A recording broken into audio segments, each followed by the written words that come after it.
कुरुक्षेत्र विश्वविद्यालय के जनसंचार एवं मीडिया प्रौद्योगिकी संस्थान में आयोजित 2 दिवसीय नूतन छात्र अभिनंदन समारोह की शुरुआत हवन यज्ञ के साथ हुई। इस अवसर पर कुल सचिव डॉक्टर वीरेंद्र पाल ने कहा कि संस्थान के पूर्व छात्रों द्वारा आरंभ किए गए स्टार्टअप से वर्तमान विद्यार्थियों के लिए रोजगार के नए द्वार खुलेंगे। उन्होंने छात्रों को जीवन में सफलता के लिए ज्ञान, कौशल और सकारात्मक दृष्टिकोण को जरूरी बताया। समारोह में डॉक्टर वीरेंद्र पाल ने यह भी कहा कि देश में समस्याओं की कोई कमी नहीं है और इनका समाधान स्टार्टअप्स के माध्यम से संभव है। उन्होंने युवाओं से आह्वान किया कि वे नवाचार की भावना से आगे बढ़ें और समाज की समस्याओं के समाधान का जरिया बने। अधिष्ठाता शैक्षणिक मामले प्रोफेसर दिनेश कुमार ने विश्वविद्यालय की उपलब्धियों का उल्लेख करते हुए कहा कि कुरुक्षेत्र विश्वविद्यालय को A++ ग्रेड प्राप्त है और मीडिया क्षेत्र में इसकी विशेष पहचान है। इस अवसर पर डॉक्टर अंबेडकर केंद्र के निदेशक डॉक्टर प्रीतम सिंह ने कहा कि छात्रों में राष्ट्रीय भावना और मानवीय मूल्यों का होना अति आवश्यक है। Dean faculty of management professor Neelam Dhanda ने हवन यज्ञ द्वारा सत्र की शुरुआत को सकारात्मक ऊर्जा का स्रोत बताया। समारोह में संस्थान के निदेशक प्रोफेसर महासिंह पुनिया ने अतिथियों का स्वागत करते हुए विभाग की गतिविधियों की जानकारी दी। सभी अतिथियों को स्मृति चिन्ह देकर सम्मानित किया गया। विभाग की शिक्षिका रोमा ने धन्यवाद ज्ञापित किया। इस अवसर पर उन पूर्व छात्रों को भी सम्मानित किया गया जिन्होंने अपने स्टार्टअप्स के माध्यम से अन्य छात्रों के लिए रोजगार के अवसर पैदा किए। इन छात्रों में हरसिमरन सिंह, दीपक शौरान, मोहित, ज्योत शिखा, मनीष शर्मा और रविंद्र बेनीवाल शामिल हैं। नूतन छात्र अभिनंदन समारोह के दौरान संस्थान की प्रगति और उपलब्धियों को दर्शाने वाली प्रदर्शनी का आयोजन भी किया गया। इस मौके पर कुल सचिव डॉक्टर वीरेंद्र पाल ने संस्थान के वार्षिक गतिविधि कैलेंडर का भी लोकार्पण किया। कार्यक्रम में बड़ी संख्या में शिक्षक, अधिकारीगण व छात्र उपस्थित रहे। बड़ी असमंजस की स्थिति थी। मैं बोलना नहीं चाह रहा था क्योंकि विश्वविद्यालय के 4 सबसे धांसू हिंदी के वक्ता इसी सभागार में मौजूद हैं। डॉक्टर प्रीतम सिंह जी, डॉक्टर विवेक चावला जी, डॉक्टर महासिंह जी और एक पीछे नजर दौड़ाओ तो डॉक्टर आबिद अली जी। तो इसलिए मैं सोच रहा हूँ कि मैं अंग्रेजी में बोल लूँ ताकि मेरी गलतियाँ आप लोगों को पकड़ी ना जाए। बट एनी हाउ, आज का दिन आप सब लोगों का है। ज्योत शिखा, मनीष कुमार, दीपक शौरान, मोहित, रविंद्र बेनीवाल एंड हरसिमरन। और मैं आज इस कार्यक्रम के लिए डॉक्टर महासिंह पुनिया जी को बधाई देना चाहूँगा क्योंकि आज उन्होंने इन 6 बच्चों के रूप में अपने नव जो आगंतुक बच्चे हैं इस डिपार्टमेंट के, उनके सामने एक उदाहरण रखा है कि आप इस संस्थान से पढ़कर अपने जीवन में क्या हासिल कर सकते हैं, क्या कर सकते हैं। मुझे बताया गया कि आप में से एक की तो जो कंपनी है वो 8 से 10 करोड़ का रेवेन्यू जो है प्रति वर्ष जनरेट कर रही है। और क्या नाम बेटा पता? मोहित गुप्ता। मोहित एक बार उधर मुंह करके खड़ा हो जाए, सबको दिखा। इनफैक्ट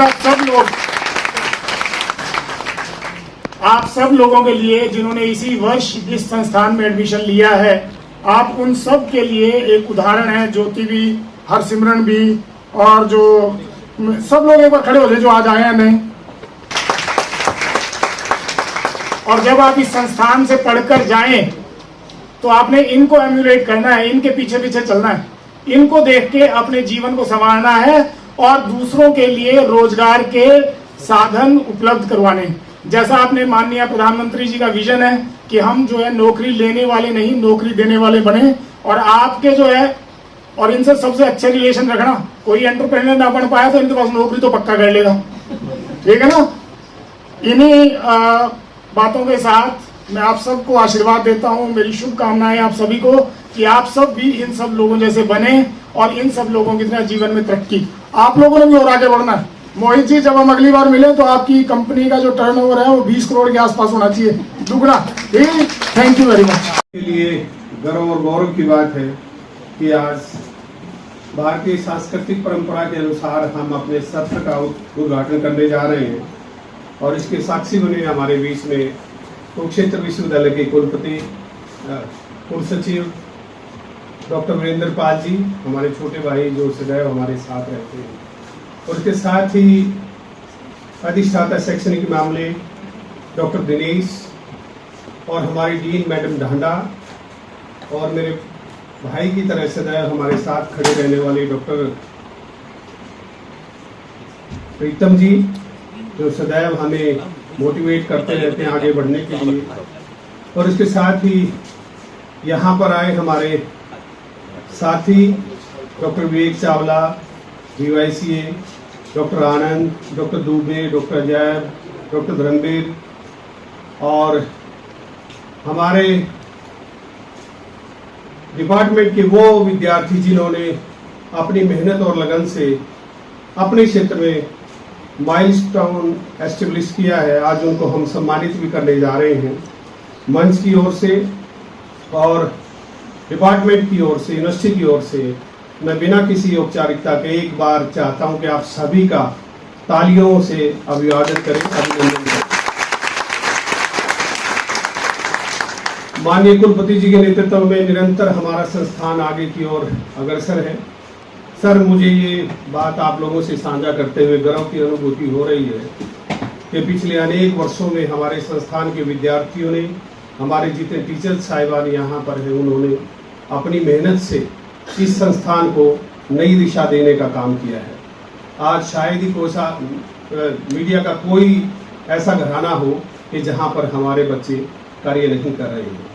आने वाले दिनों में मुझे लगता है कि और MOU करके हम एक अलग तरीके से एक अलग पहचान इस जो डिपार्टमेंट की हम बनाएंगे, और आप लोगों का सानिध्य सदैव यहाँ रहता है।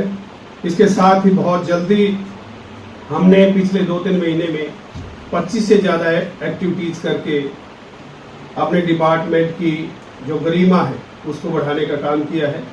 और आने वाले दिनों में, जैसा कि माननीय कुलपति जी का विजन है, डीन एकेडमिक साहब यहाँ पर बैठे हैं, हमारे संस्थान का जो स्टूडियो है वो बिल्कुल अपग्रेड होगा, और उसके साथ ही पॉडकास्टिंग हम यहाँ पर शुरू करेंगे, जिससे जितने भी डिपार्टमेंट्स हैं उन सभी के चेयरमैन, DNs, उन सब के जो लेक्चर्स हैं उनकी रिकॉर्डिंग भी होगी। और मुझे ये लगता है कि आने वाले दिनों में हमारे जो बच्चे हैं वो एक अलग पहचान बना पाएंगे।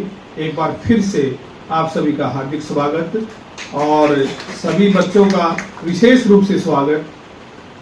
बेटा, ये डिपार्टमेंट आपका है, आपकी वजह से हम सभी हैं। सभी की क्लासेस रेगुलर लगे, इस दिशा में हमने ये कदम उठाया है।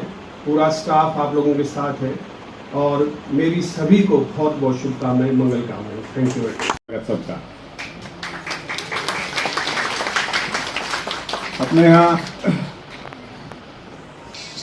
नीचे यज्ञ हुआ और अभी दीप प्रज्वलन हुआ, तो 2 चीजें कॉमन दोनों जगह दिखाई दी। अग्नि, तो अपने यहाँ अग्नि का बड़ा महत्व है। हम कहते हैं कि भी शरीर जो है 5 तत्वों से मिलकर बना है, जल, अग्नि, आकाश, पृथ्वी, वायु। तो अग्नि जो है वो सत्य है, शाश्वत है, सनातन है, आदि और अंत है। तो अब प्रत्येक व्यक्ति के जीवन में अग्नि का विशेष महत्व है। अग्नि का सबसे बड़ा द्योतक है वो सूर्य है। सूर्य ऊर्जा देता है, सूर्य तेज देता है, सूर्य बुद्धि का दाता है, सूर्य बल, पौरुष, सामर्थ्य, परिश्रम करने की ताकत देता है। और इसलिए, और ये किसी एक खास धर्म को भी प्रतिबिंबित नहीं करता है। यज्ञ के अंदर अभी हमने कहा कि धर्म के जय हो, धर्म का नाश हो, प्राणियों में सद्भाव, विश्व का कल्याण हो। तो किसी एक धर्म की बात नहीं कही गई है। तो ये सबके, किसी के भी धर्म में किसी का भी जन्म हुआ है तो वो अपने परंपरा से उसका पालन करते हुए जीवन यापन करता है और सोचता है कि मैं अपने धर्म अनुसार जीवन जीते हुए इस देश के लिए कुछ करूं। सामने एक चित्र लगा हुआ भारत माता का, उसके नीचे एक श्लोक लिखा, उत्तरम यत् समुद्रस्य हिमाद्रस्य दक्षिणम उत्तरम तद भारतम भारतीय नाम यत्र संतति। उत्तर में हिमालय से लेकर के और दक्षिण में हिंद महासागर तक का जो ये भूभाग है उसको भारत कहते हैं, और हम सब इस पर निवास करने वाले संततियां नहीं भारतीय हैं। अब ये सारे पुराने समय के अंदर हमारे ऋषियों ने मुनिषियों ने ध्यान करने की जरूरत है कि क्या केवल मैं मेरे लिए उत्पन्न हुआ हूं, नहीं, आप अपने लिए उत्पन्न नहीं हुए, संपूर्ण समाज के लिए आपका जन्म हुआ है। इसलिए अभी जितने विद्यार्थियों ने कुछ नई चीजें इजाद की हैं, जो न्यू इंटरप्रेन्योर शुरू किए हैं, ये केवल अपने लिए नहीं है। बहुत सारे हमारे सामने ध्यान में आता है, माँ केवल भोजन बनाती है तो केवल अपने लिए बनाती है क्या ना, पूरे समाज पूरे घर को चलाने के लिए भोजन बनाती है। किसान अन्न पैदा करता है तो केवल अपने लिए अन्न पैदा नहीं करता है, तो सबके लिए अन्न पैदा करता है। झाड़ू लगाने वाला अगर मजदूर वो झाड़ू लगाता है तो केवल अपने लिए नहीं लगाता है, वो पेट के लिए तो लगाता है, लेकिन पूरे समाज की गंदगी साफ होनी चाहिए, सड़कें साफ होनी चाहिए। ये एक चरित्र कि हम सबको ध्यान करना चाहिए। और मैं नहीं करूंगा, कोई ना कोई तो करेगा, ऐसा नहीं है। एक एक करने से, एक एक व्यक्ति के करने से चीजें बदलती हैं। छोटे छोटे चीज करने से समाज बदलता है। मुझे लगता है कि ये विश्वविद्यालय जिसके अंदर इतना अच्छा वातावरण है, इतने अच्छे विद्यार्थी हैं, इतने अच्छे फैकल्टी मेंबर हैं, तो इतने सारी चीजें चलती हैं। तो मुझे लगता है कि आज के प्रारंभिक सत्र में अगर हम ऐसा संकल्प लेते हैं तो निश्चित रूप से हम अपने विश्वविद्यालय का, अपना नाम, अपने गुरुजों का नाम विश्व के उस मानस पटल पर पहुंचाने में कोई कसर नहीं छोड़ेंगे। और मुझे लगता है कि ऐसा प्रयास अगर कर लें तो भारत जिसके लिए वो बना है वो बनेगा। इसलिए आने वाला 100 वर्ष का जो शताब्दी वर्ष भारत का बनेगा, आजादी का बनेगा, तो प्रत्येक व्यक्ति का कर्तृत्व, प्रत्येक व्यक्ति का उसमें योगदान ये होना चाहिए। और मुझे लगता है कि विश्वविद्यालय के विद्यार्थी उसमें खरे उतरेंगे। इतनी बात कहते हुए मैं